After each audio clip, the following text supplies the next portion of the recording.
Here's a 78-year-old billionaire who has not stopped whining about his problems since he rode down his golden escalator 9 years ago. It has been a constant stream of gripes and grievances that's actually been getting worse now that he's afraid of losing to Kamala.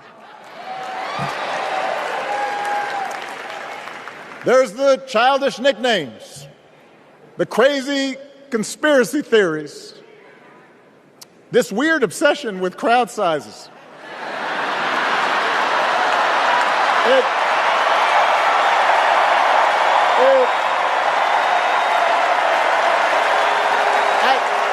It just goes on and on and on.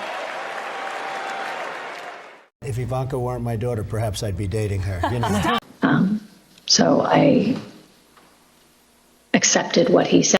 Oh, behave. I see Rick Perry the other day, and he's so, he's doing very poorly in the polls. He put glasses on so people will think he's smart.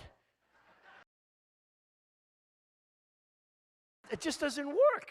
People can see through the glasses. But he's